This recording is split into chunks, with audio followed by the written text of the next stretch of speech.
Hello everyone. Standard 11th में SPCC में last हमने खाली जो कोई भी लेटर के ऑप्शनल एंड कंपलसरी पार्ट्स होते हैं उसके बारे में हमने देखा था। आज की इस वीडियो में हम हमारे जो कंपलसरी पार्ट्स हैं उनकी हम डिटेल स्टडीज़ यहाँ पे करेंगे। So let's get start. यहाँ पे फर्स्ट हमें दिया हुआ है कि हेडिंग और लेटर हेड। लास्ट हमने देखा था कि जो फॉर्मेट के अकॉर्डिंग सबसे पहला क्या था, लेटर हेड और heading. The first regular part provide an introduction of our institute or firm. The letter begins with this part। यहाँ पे जो फर्स्ट पार्ट है जिसके थ्रू हमारी जो बिजनेस है उसके बारे में पता चलता है, that is a letter head. Some institution write a letter on the printed letterhead like name of the institute, type of the business, postal address for the correspondence and other address like email, telephone, phone, fax और websites are mention है। कि कुछ ऐसे होते हैं institute के जो printed उनका जो लेटर हेड होता है कि जो लेटर पैड होता है जिसमें फर्म का नाम, एड्रेस, उनका मोबाइल नंबर, उनके पोस्टल एड्रेस होता है, वो उनके बिजनेस का टाइप के वो सारी चीज़ें लिखी होती है, उसी में लेटर लिखते हैं। द लोगो और individual identification of the institute firm is also included है कि उसमें उनका जो लोगो होता है उस लोगो के साथ वो जो लेटर पैड होता है वो लिखते हैं। All this details are mention at the fix place. The name of the institution is written in block bold letter in the middle of the paper. की यहाँ पे ये जो प्लेसेस हैं उन सबकी प्लेस फिक्स होती है और एज वेल एज कि यहाँ पे जो हम लेटर हेड जो होता है वो एकदम बोल्ड मतलब कि डार्क अक्षर में और एकदम मिडल में हम यहाँ पे लिखते हैं। The logo of the firm is either printed और embossed on the either side. कि यहाँ पे वो जो लोगो होता है वो प्रिंटेड होता है और लेटर के कोई भी साइड होता है। Generally, black or blue color is used for the font of the letter, but any color of choice can be used for the name of the firm। यहाँ पे नॉर्मली जो है वो ब्लैक या ब्लू कलर की जो ink होती है उससे हम यहाँ पे फॉन्ट्स यूज़ करते हैं, बट अगर फर्म का नाम लिखना है तो उसके लिए हम कोई भी कलर का यूज़ कर सकते हैं। Address in the business letter can be written in the middle below the name of the firm. For that, the order of specific details of the name of the building, the name of the area, thereafter the name of the post office area in which that the falls are, and the lastly the name of the city and the pin code are mentioned। सबसे पहले हम यहाँ पे हमारी firm का नाम लिखते हैं, उसके बाद जो शॉप नंबर है, उसके बाद उस बिल्डिंग का नाम, देन आफ्टर एरिया का नाम, पोस्ट ऑफिस का नाम और लास्ट में सिटी और पिन कोड जो है वो हम मेंशन करते हैं। The details like telephone number, fax number, email address and the website are placed as per the convenience on the left or right side of the postal address। The first compulsory part of business letter is the letterhead, thus the provide many details here should be noted। It should not a cover of more than 1/5 part of the paper।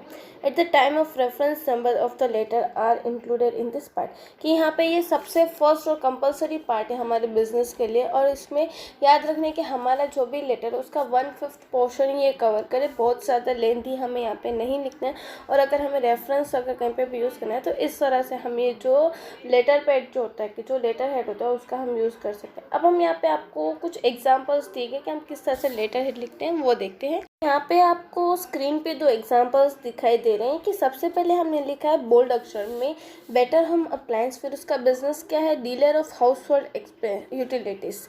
उसके बाद address है 10 Vineet chambers behind ST बस road Bardoli, उसका हमने यहाँ पे pin code देखा और साथ में डिस्ट्रिक्ट सूरत।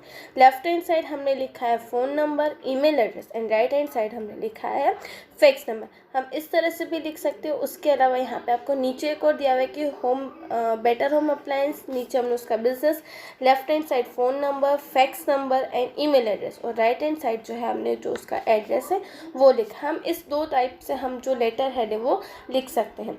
उसके बाद सेकंड हमारे यहाँ पे पार्ट आता है date. The second important feature of the compulsory part of a business letter is the date. Its place is determined as per the style selected for the letter writing, whether fully blocked or modified block style. It provides time reference to the letter. The date referring to the date, month and the year can be written in the 2 ways। अब यहाँ पे हमें जो भी second important compulsory part जो है हमारे business का वो है लेटर हेड। कि उसके ऊपर से हमें पता जो डेट होती है वो उसमें हम फुल्ली ब्लॉक स्टाइल हो या मॉडिफाइड ब्लॉक स्टाइल हो, जो स्टाइल सिलेक्ट की गई उसमें डेट जो है वो लिखना ज़रूरी है। सबसे पहले हम डेट फिर मंथ और लास्ट में ईयर लिखते हैं। बट यहाँ पे आपको दो मेथड्स दी गई हैं। First is American method, it is also called a cardinal numbers. Here the name of the month is written first place, then after date and by a comma and the last the year. अब यहाँ पे American methods अगर हमें date लिखनी हो तो हम किस तरह से लिखेंगे, सबसे पहले मंथ, फिर डेट, फिर कोमा करेंगे एंड देन आफ्टर जो ईयर है 2016 या 2017-18 जो भी है वो। फर्स्ट है हमारी American method, second is British method. It is also called the ordinal numbers. Here the date with stars second ND RD TD and the manners are pronounced in the written form when the name of the month followed by a comma and the lastly the years। अब यहाँ पे हमारी जो भी date होती है उसको हम 10th या सेकंड, थर्ड इस तरह से हम लिखते हैं और साथ में लास्ट में हम कोमा के बाद जो है वो ईयर लिखते हैं। It should be remember that the full name of month should be written and never in their short form like Jan for January, Feb for February and so on. कि जब भी हम लेटर में month लिखते तो full month जो नाम है वही लिखना चाहिए, जनवरी का शॉर्ट फॉर्म या फेब्रुवरी का शॉर्ट फॉर्म हमें नहीं लिखना है। In the same way the year should be mention in the 4 digits as 2016 and writing in a short or comma 16 or 16 is not proper. For a business letter it should be improper to write date as 22-1-16 or 22/-01 और 16। यहाँ पे हम जब भी date लिखेंगे तो यहाँ पे आपको जो दो मेथड्स दी गई हैं लेटर राइटिंग में हमें इसी तरह से लिखनी है। इनफॉर्मल वे में कभी भी हमें डेट जो है वो नहीं लिखनी है, प्रॉपर एंड सिस्टमेटिक वे में ही हमें यहाँ पे डेट लिखनी होती है। इसके बाद हमें यहाँ पे थर्ड दिया हुआ है इनसाइड एड्रेस।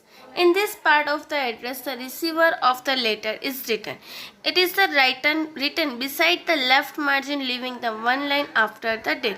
अब यहाँ पे ये जो है हम क्यों लिखते हैं कि जो रिसीवर का एड्रेस है उसका, और वो हम कब लिखते हैं, डेट के बाद एक लाइन छोड़ के हम लिखते हैं। For this address to the order of specific to general details is to be followed and punctuation mark are used accordingly. अब यहाँ पे एड्रेस के साथ हमें ऑर्डर जो हमने लास्ट अभी देखा कि हम सबसे पहले नाम, फिर जो घर का नंबर है या उनके जो शॉप का नंबर है, उसके एरिया का नंबर है, स्ट्रीट है, जो सिटी है वो उसके अकॉर्डिंग जो हमने जो ऑर्डर है वो ऑर्डर फॉलो करना है और उसके अकॉर्डिंग पंक्चुएशन मार्क्स भी डालने हैं। When the letter is written to a person his और her name and if needed to be his और her designation is also mention. When the name is the mention as a part of inside address then the prefix used for the respect must be mention. Mister is the short form of mister and miss is use before the name of gentleman. कि जब भी हम किसी का नाम लिख रहे हो तो एक प्रीफिक्स लिखना, मतलब कि एक रिस्पेक्ट देना ज़रूरी होता है। For example mister J.K. Mehta, when the name of a lady is referred to that and if the lady is married then MRS, that means Mrs., the short form of mistress, is used before her name. If the lady is unmarried then the Miss is used before her name. When there is no idea about of marital status of the lady or if she does not want to disclose, MS, that means Miss, is used before her name. कि अगर हम lady का नाम लिख रहे हैं तो अगर मैरिड है तो मिसेस लिखना है, अनमैरिड है तो मिस, एंड अगर हमें उसके मैरिटल स्टेटस के बारे में नहीं पता दैट मीन्स टाइप मिस जो है वो हम लिखते हैं। In olden days in the England the word showing on एक square was popularly used for gentlemen. In short, it is refers to as a ESQ. It is written after the full name. कि यहाँ पे पहले हम क्या करते हैं England में इस एस्क्वायर जो हम एक रिस्पेक्ट देते थे और वो हम क्या करते थे फुल नेम के बाद लिखते थे। For example RV Vaidya square. Some people opts to mention their degree along with their name. It is preferred not to use esquire or degree both together.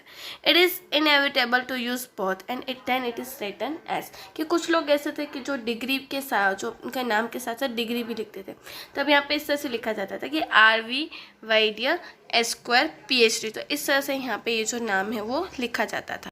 Some people prefers to mention the degree or designation or the title conferred upon them. This can be listed as doctor, professor, sir, Padma Shri, captain, colonel and so on. They will be mentioned before the full name as Dr. Urjaswar Dhruv, Sir Ravindra Jadeja, Professor Nilay Mehta.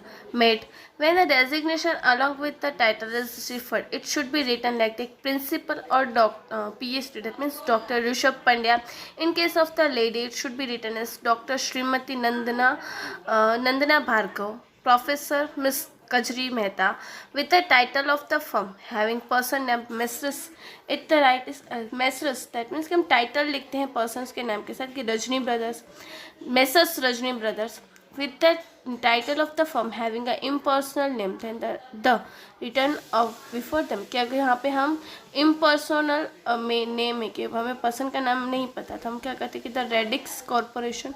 And when the executive of any limited company, private firm, bank और public venture are to be address as a part of inside address, then the designation are mention and not their name. क्या यहाँ पे हम किसी bank को या कोई institution को नाम लिख रहे हैं तब हम उनका जो डेजिग्नेशन है उसको हम लिखते हैं, बट उसका नाम जो है वो नहीं लिखते. For example the secretary of जेकर ग्रुप ऑफ इंडस्ट्रीज अहमदाबाद और the manager of state bank of India Navrangpura Ahmedabad. इस तरह से यहाँ पे हम इनसाइड एड्रेस के साथ साथ अगर नाम और डेजिग्नेशन लिखने की ज़रूरत पड़ती है तो वो हम दोनों साथ में लिखते हैं. Then after next part is the salutation. After the inside address, beside the left margin leaving one line, the word respect showing readiness of the communication written for the receiver of the letter are called the salutation. अब यहाँ पे हम margin में left margin के बाद हम inside address के बाद एक रिस्पेक्ट देते हैं कि जो हम कम्युनिकेशन कर रहे हैं, और लेटर रिसीवर के लिए जो हम रिस्पेक्ट देते हैं that is called a salutation. As per general tradition we greet one another in the beginning of any interaction like hello, how are you, how do you do, and so on. In fact, the important part of letter now begins. Therefore, it should be appropriate to greet the receiver of the letter. This salutation can be like dear sir, dear madam, dear Mr. Suri, my dear Mr. Thakkar. It should be remembered at this stage if the name of the person is mentioned as a part of inside address, then a salutation after dear the name should be mentioned. कि यहाँ पे हम क्या करते हैं कि normally अगर हम किसी से मिलते हैं तो भी हम पूछते हैं हाय हेलो कैसे हो क्या कर रहे हो.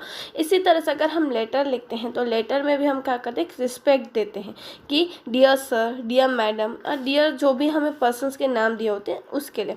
And if some no name are not mention but designation are mention then the salutation will be sir और मैडम. कि यहाँ पे अगर हमें नाम नहीं दिया हुआ है तो हम क्या करते हैं कि डेजिग्नेशन दी होती है तो हम क्या करते हैं खाली सर और मैडम लिखते हैं. When the letter is addressed to some group of the group, the salutation will be a gentleman. As per the British method, the punctuation mark comma is placed after salutation, where as per American method the punctuation mark colon is placed. कि अगर British method के according अगर हम जाएँ तो punctuation mark coma use किया जाता है, और अगर अमेरिकन मेथड के अकॉर्डिंग जाएँ तो कॉलन यूज़ किया जाता है after the place of salutation. The other important thing about the salutation is that it reveals the proximity और nearness in the relationship between the letter writer and the receiver. For example, for official correspondence with the government institution, the formal salutation is sir and madam is used. अब यहाँ पे जब भी हम salutation लिखते हैं तो उसके ऊपर से हमें पता चलता है कि हमारा वो पर्सन्स के साथ रिलेशन कैसा है. कि अगर हम गवर्नमेंट डिपार्टमेंट में सैल्यूटेशन दे रहे हैं तो हम क्या लिखते हैं सर और madam. In general correspondence the salutation like dear sir and dear madam. कि अगर जनरल हम कर रहे हैं लेटर लिख रहे हैं तो डियर सर और डियर मैडम लिखा जाता है. And when there is a intimate relation, मतलब कि बहुत ही ज़्यादा क्लोज अगर हमारा रिलेशन है रिसीवर के साथ, एट दैट टाइम हम लिखते हैं my dear Khan is used. Is the salutation that decide the complimentary clause because both of interacted.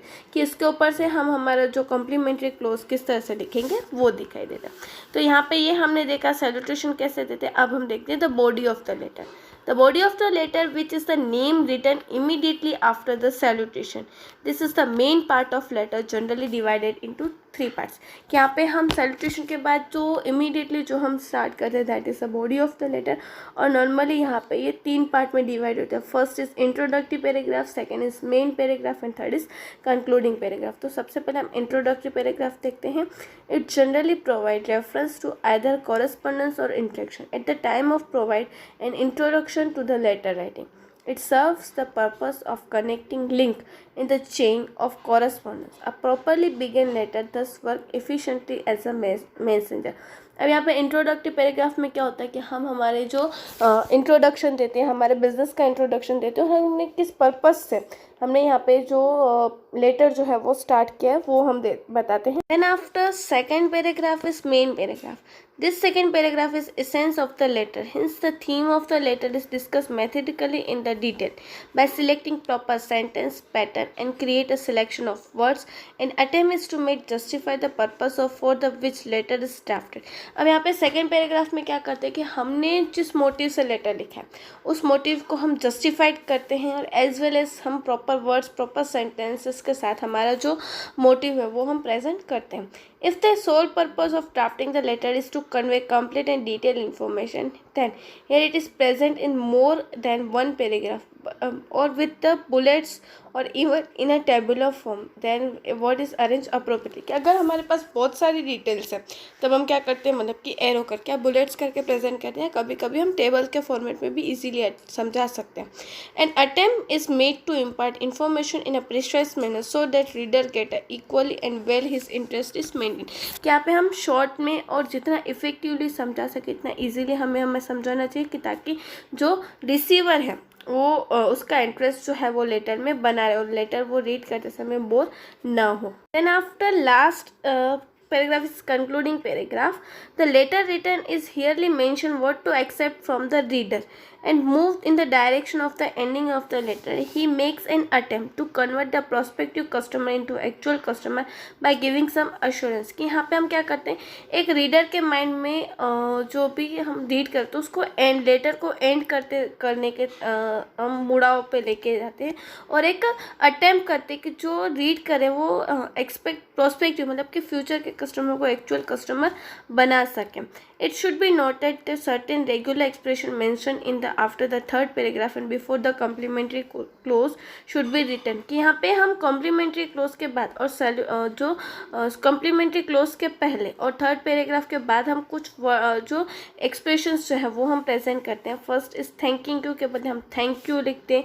फिर वेटिंग फॉर अर्ली रिप्लाई ऐसा नहीं लिखना चाहिए बट आप wait an early reply from you इस तरह से लिखेंगे तो जो सामने वाला है उसे भी एक वो अपने आप को स्टॉप नहीं कर पाएगा कि वो इजीली रिप्लाई वो जल्दी से जल्दी रिप्लाई दे सके. Both the earlier expressions are incorrect because they are not complete sentence. After writing a correct and complete sentence it should not end with the full stop. कि यहाँ पे जब भी हम लेटर लिखेंगे जो क्लोजिंग देंगे उसके बाद हमें यहाँ पे फुल स्टॉप नहीं लगाना है. उसके बाद का हमें यहाँ पे लास्ट जो पार्ट है वो दिया हुआ था complimentary close. Just as the letter begin with greeting in the form of salutation, it should be end with the appropriate expression complimenting the reader. The expression is called complimentary clause and it gives a clear indication regarding the proximity and intimacy of relationship between the writer and the reader of the letter. As mentioned earlier, there are two parts of parts of letter are interrelated.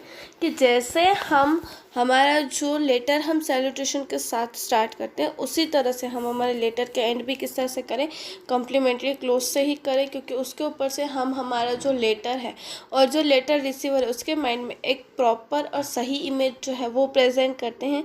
और compulsory parts को भी जैसे हमने दो parts में divide किया था यहाँ पे भी हम कॉम्प्लीमेंट्री क्लोज हम किस तरह से लिखते हैं वो भी हम यहाँ पे देखते हैं. कि अगर हम सैल्यूटेशन में डियर सर डियर मैडम या सर लिखते हैं देन आफ्टर कम्प्लीमेंट्री क्लोज में क्या आएगा योर्स फेथफुली. और फॉर्मल जो है जो मोस्ट फॉर्मल लेटर्स जो हम लिखते हैं उसी तरह से. और अगर हम डियर मिस्टर शेख या डियर मिस्टर पठान या डियर नरगिस लिखते हैं तो योर सिंसियरली. और यहाँ पे नोट क्या होगी कि इनफॉर्मल पॉपुलरली प्रीफर्ड. कि यहाँ पे इनफॉर्मल लेटर होता है तब हम इस तरह से लिखते हैं. और अगर हम लिखते हैं कि my dear Jihan my dear Nancy तो योर्स ट्रूली और योर्स इस तरह से यहाँ पे लिखा जाता है. One should be very particular about the capitalization and punctuation mark while writing a complimentary close. कि यहाँ पे हम जब भी लिखेंगे तब हमें जो फर्स्ट जो वर्ड है हमारा कम्प्लीमेंट्री क्लोज का वो कैपिटल होना चाहिए और as well as punctuation mark comma जो है वो होना ज़रूरी है.